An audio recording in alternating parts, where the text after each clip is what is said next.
ஒரு மிக்ஸி ஜாரில் 3 பச்சை மிளகா, ஒரு சின்ன துண்டு இஞ்சி சேர்த்து கொரப்பாக அரைச்சி எடுத்துக்கோங்க. அதுக்கப்புறம் அதில் ஒரு 2 கப் அளவுக்கு மக்காச்சோளம் சேர்த்துக்கோங்க. அதையும் இந்த மாதிரி கொரப்பாக அரைச்சி எடுத்துக்கோங்க. ஒரு பெரிய வெங்காயம் பொடிசாக கட் பண்ணி சேர்த்துக்கோங்க. ஒரு பாதி குடமிளகா, அதையும் இந்த மாதிரி பொடிசாக கட் பண்ணி சேர்த்துக்கோங்க. உங்களுக்கு வேண்டான்னா ஸ்கிப் பண்ணிக்கோங்க.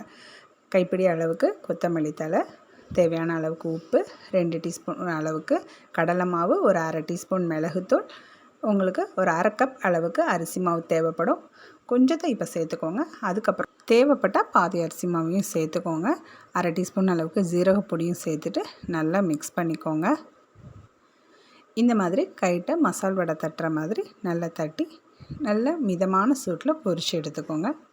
ஒரு ஈவினிங் ஸ்நாக்ஸுக்கு சூப்பரான ஒரு ரெசிபி, ரொம்ப ஆரோக்கியமாகவும் இருக்கும். ட்ரை பண்ணி பாருங்கள். தேங்க்யூ ஃபார் வாட்சிங்.